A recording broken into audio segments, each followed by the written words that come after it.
अब सभी को जय मसीह की। और आज हम पढ़ेंगे मत्ती रचित सुसमाचार उसके 10 अध्याय उसकी 40 आयत से पढ़ेंगे। तो यहाँ पर लिखा है कि जो तुम्हें ग्रहण करता है वह मुझे ग्रहण करता है, और जो मुझे ग्रहण करता है वह मेरे भेजने वालों को ग्रहण करता है।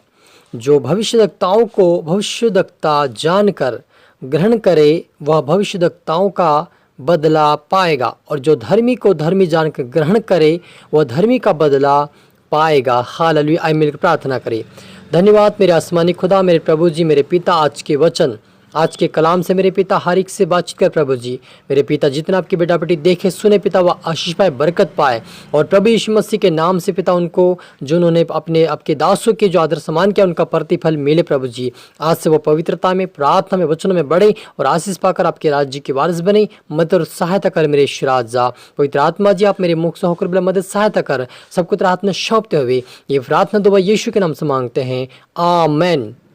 तो मेरा जी जो हमने यहाँ पर पढ़ा मत्ती रचित सुसमाचार उसके 10 अध्याय उसकी 40 आयत से पढ़ा कि जो तुम्हें ग्रहण करता है वह मुझे ग्रहण करता है, और जो मुझे ग्रहण करता है वह मेरे भेजने वालों को ग्रहण करता है। हालेलुया। मेरा जी जो यदि आप परमेश्वर के दास को, चाहे छोटा हो चाहे बड़ा हो, चाहे प्रेरित हो चाहे भविष्यवक्ता हो, चाहे शिक्षक हो चाहे शिक्षा देने वाला हो, हर जो 5 प्रकार की सेवा में हर एक दासों को, यहाँ पे विश्वासी को भी आप ग्रहण करते हैं और उनको आदर सम्मान करते हैं, तो प्रभु कहता है कि वो मुझे ग्रहण करता है। मेरे अजीजों, आपका किसी दास से कोई वाद विवाद या झगड़ा हुआ हो तो आप उसे मिल मिलाप करे, उनको क्षमा करे और अपने घर में ग्रहण करे, क्योंकि यीशु मसीह कहता है कि जो मेरे दास का निरादर करता है वो मेरा निरादर करता है, जो मेरे दास का आदर करता है वो मेरा आदर करता है, जो मेरे दास का निरादर करता है वो उसका निरादर करता है। इसलिए आप और मुझे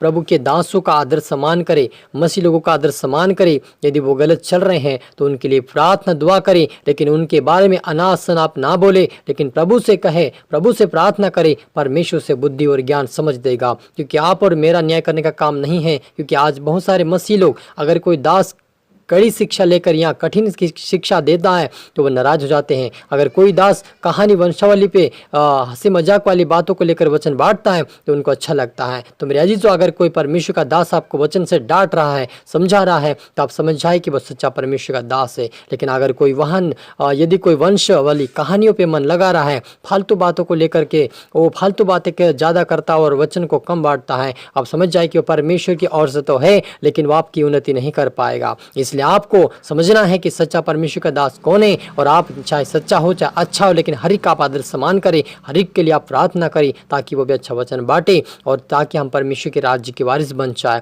और वह कहता है कि जो भविष्यद्वक्ताओं को भविष्यद्वक्ता जानकर ग्रहण करे वह भविष्यद्वक्ताओं का बदला पाएगा, और जो धर्मी को धर्मी जानकर ग्रहण करे वह धर्मी का बदला पाएगा। हालेलुया। मेरे अजीजों, आप और मुझे अगर कोई भविष्यवक्ता हो तो उसको भी हमें ग्रहण करना है प्रभु के नाम से, ताकि हम उसका बदला पा सके। धर्मी को भी धर्मी जानकर और पापी को भी पापी जानकर सभी को आप ग्रहण करें। चाहे जैसे व्यक्ति हो आप हर एक का आदर सम्मान करें, चाहे मसीह में हो चाहे नहीं हो, लेकिन हर एक को अच्छा सा आप उनका स्वीकार करें, ताकि आपका स्वभाव देखकर, आपका चाल चरित्र देखकर, आपकी जो बातों को देखकर वो समझ जाए कि सचमुच परमेश्वर का बेटा या बेटी है और उनका भी जीवन बदल जाए। मेरे अजीजों, आप और मुझे ऐसा बनना है, ऐसा हमें बनना है कि हम दूसरे के लिए आशीष का कारण बन जाए, और हमारे लिए हमारे कारण हर एक व्यक्ति का आशीष का कारण बने, चाहे वो धर्मी हो चाहे अधर्मी हो। हर एक को हमें आदर सम्मान करना है, लेकिन हमें अधर्मी के समान नहीं चलना है, लेकिन हमें धर्मी व्यक्ति के समान चलना है। हमें संसार की रीति पर नहीं लेकिन प्रभु के रीति पर चलना है। हमें संसार की दोस्ती यारी में ज़्यादा मित्रता नहीं करना है, लेकिन हमें प्रभु के लोगों के अधिक लोगों में, अधिक प्रभु के लोगों में मित्रता रखनी है, ताकि हम आत्मिकता में, प्रार्थना में, वचन में बढ़कर हम खुदावन के राज्य के बन जाए। और वो प्रतिफल जो हमने प्रभु के दासों का आदर सम्मान किया, उनको खाना उनको पानी दिया, और उसका प्रतिफल भी हम पा सके, ऐसे में परमेश्वर के मार्ग पे चले। और आगे लिखा है 10 के 42 के अंदर कि जो कोई इन छोटों में से एक को मेरा चेला जानकर केवल एक कटोरा ठंडा पानी पिलाए तो मैं तुमसे सच कहता हूँ वह किसी रीति से अपना प्रतिफल ना खोएगा। हालेलुया। मेरे जीजो यहाँ पर लिखा कि मेरा चेला जानकर, अब चेला क्या है मेरा जीजो? परमेश्वर का दास, वो दास है, लेकिन चेला कौन है? चेले में सभी विश्वासी भी आ गए हैं। प्रभु यीशु मसीह ने कहा कि तुम जाओ जगत के छोर तक और सुसमाचार सुनाओ और मैं लोगों को चेला बनाओ। यीशु मसीह ने चेला क्यों कहा? ताकि हम हर एक व्यक्ति, चाहे परमेश्वर के दास चाहे विश्वासी, क्या चेले हैं, और यदि हम उनको स्वीकार करेंगे, अपने घर में उनको ग्रहण करेंगे, उनका आदर सम्मान उनका सत्कार करेंगे, तो हमें प्रतिफल मिलेगा। क्योंकि जैसे अब्राहम ने एक परमेश्वर के 3 स्वर्गदूत जब आए और उन्होंने दूर से देखा और तम्बू से दौड़ा चला गया और कहा कि मैं तुम्हारे लिए पानी लेकर आता हूँ, मैं तुम्हारे एक रोटी टुकड़ा लेकर आता हूँ, तुम यहीं ठहरो, तुम यहीं बैठो, मैं तुम्हारे लिए पैर धोने का पानी भी लेकर आता हूँ।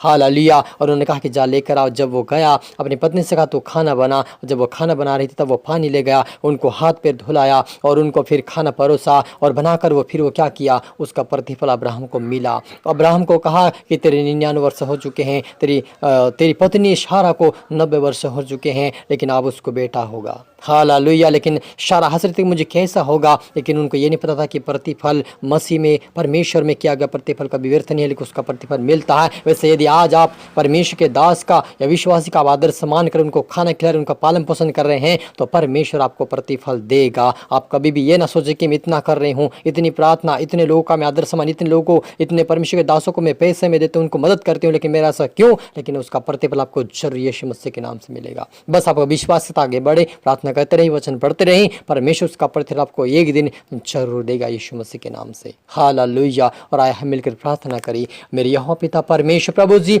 जितना आपके बेटा बेटी देखे सुने हैं वो आशीष पाए, बरकत पाए मेरे पिता। मैं उनके लिए दुआ करता हूँ, हमें यीशु मसीह के नाम से आंसू प्रार्थना में, पवित्रता में, वचन में बढ़ने पाए मेरे पिता। कोई कमी घटी ना रहे पिता। यदि आपके दास का, आपकी दासी का, आपके विश्वासी लोगों का पिता, अगर कोई पिता आपके बेटा बेटी आदर सम्मान करे, उनको सत्कार करे, उनका स्वीकार करे पिता, उनको आशीष दे मेरे पिता। इनके घरों में आशीष भरपूर बने रहे, इनके परिवार में आशीष भरपूर बने रहे मेरे पिता। ये दूसरे के लिए आशीष का बने यीशु मसीह के नाम से मेरे पिता। ये दूसरों को देने वाले बने यीशु मसीह के नाम से मेरे परमेश्वर पिता। मैं हर एक को तेरा आत्मशोता पिता, हर एक से बातें करे, हर एक को प्रतिफल मिले यीशु मसीह के नाम से मेरे पिता। कोई पिता वंचित ना रहे पिता परमेश्वर, लेकिन आप कोई पिता परमेश्वर बांझ हो, कोई बीमार, कोई समस्या, तो कोई तकलीफ में मेरे पिता, अगर कोई आपके दास का, आपके चेले लोगों का पिता परमेश्वर सत्कार कर रहा, स्वीकार कर रहा, उनका आदर सम्मान कर रहा है, तो उनको आज इनका प्रतिफल यीशु मसीह के नाम से पिता परमेश्वर मिले। बीमारी से, समस्या से बाहर आए पिता, बांझपन से बाहर यीशु मसीह के नाम से इनको हर एक प्रतिफल यीशु के नाम से मिले मेरे पिता। मेरे सहायता मेरे पिता, मेरी को आत्मशब्द मेरे पिता, प्रार्थना सुना, आशीष धन्यवाद पिता परमेश्वर। ये प्रार्थना दुआ यीशु तेरे मीठे मधुर नाम से मांगते हैं, आमेन। तो मेरे जीजू, मैं आशा करता हूँ इस वचन से प्रभु आपसे बातें किया होगा। इसको आप दोबारा सुने, लाइक कर, शेयर कर, सब्सक्राइब कर, ताकि प्रभु आपको दुगनी आशीष दे। और आप सभी को फिर से मेरी तरफ से गॉड ब्लेस यू ऑल। सभी को जय मसीह।